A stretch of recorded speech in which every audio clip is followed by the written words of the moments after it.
আসসালামু আলাইকুম। আওয়ামী লীগের নেতাকর্মীরা ফেসবুক গরম করে ফেলেছেন, আর নেতাকর্মীদের মধ্যেও চাঞ্চল্য ফিরে এসেছে।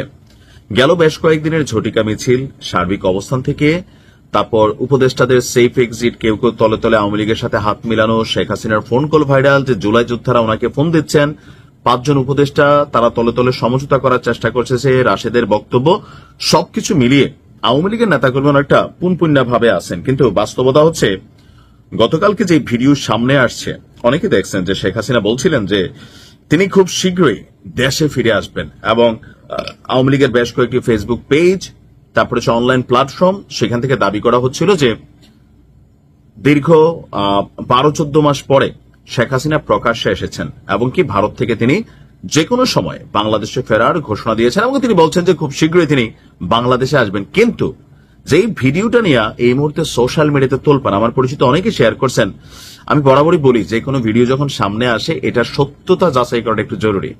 তো সবাইকে সত্যতা যাচাই করতে পারে, বিশেষ করে যখন আওয়ামী লীগের অনেক বড় বড় কন্টেন্ট ক্রিয়েটর যারা আছেন অথবা ব্লগার যারা আছেন, তারা বা বড় বড় ব্যক্তিত্ব যারা আছেন, তারা যখন এই পোস্টটাকে শেয়ার করতেছেন, সাধারণ জনগণ তারা এটাকে সত্যি মনে করে নিচ্ছেন। আবার আসুন, গতকালকে দিল্লিতে প্রকাশ্যে শেখ হাসিনা দাবি করে একটা ভিডিও যেটা ভাইরাল হয়েছে, যে তিনি দাঁড়িয়ে আছেন সামনে কাঁচের গ্লাসের মতন একটা রেলিং, তো তিনি সেখান থেকে বক্তব্য দিচ্ছেন। এই বক্তব্যটা আসলে কি এখনকার নাকি আগের?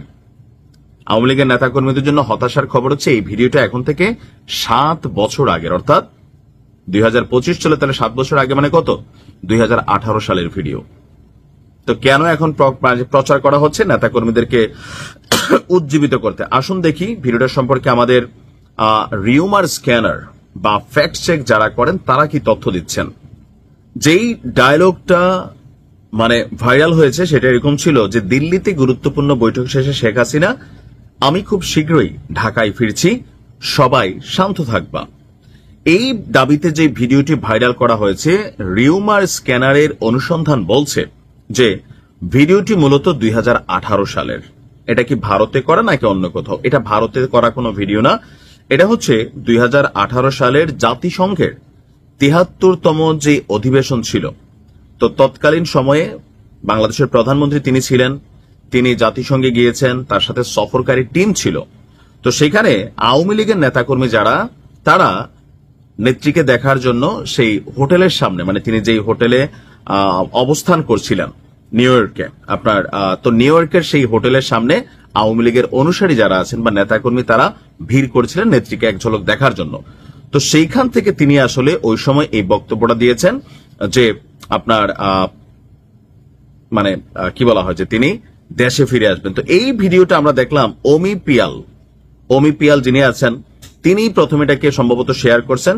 উপরে ক্যাপশন ছিল, কথা ক্লিয়ার, বোঝা না যাক, দেখলাম তো আপারে, মানে তিনি এত মাস পরে বা এত বছর পরে সামনে আসছেন। এখন স্ক্রিনশট হিসেবে আমি আপনাদেরকে আরেকটা জিনিস দিচ্ছি, যেটা রিউমার ফ্যাক্ট সামনে নিয়ে আসছে, যে এমজি মাওলা এমডি জিয়া এবং মিজানের সাথে কোলাবোরেট করে তিনি পোস্টটা করেছিলেন সেপ্টেম্বর 30, 2018-তে।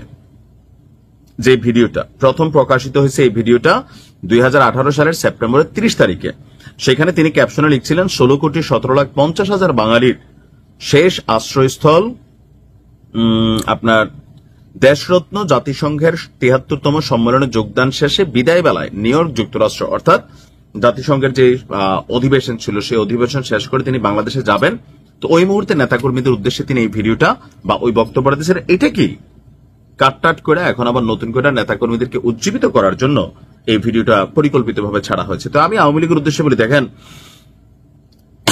এইরকম গুজব ছড়াইলে আপনাদের কিন্তু ওজন নষ্ট হবে। নেতাকর্মীরা ভরসার জায়গা হারাই ফেলবেন। জৌমা, আমার নেতা তো বা আমার যাদেরকে আমরা ফলো করি, তারা তো মিথ্যা মিথ্যা ভুয়া ভিডিও দিচ্ছে।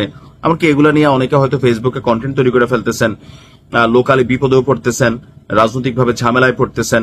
সো যারা নেতৃত্বে আছেন, আপনাদের এমন কোন কর্মকাণ্ড করা উচিত না যে আপনাদের কথা শুনে মানুষ বিশ্বাস করে বিপদে পড়বে। শেখ হাসিনা যদি বাংলাদেশে ওনার আসার রিজিক থাকে, যখন আসে উনি আসবেন, চাইলেও আসবেন, না চাইলেও আসবেন। বাট যখন আসবেন তখন এমনি দেখা যাবে। এই পুরানা ভুয়া ভিডিও দিয়ে মানুষের বিপদে ফেলেন না। ভালো থাকুন।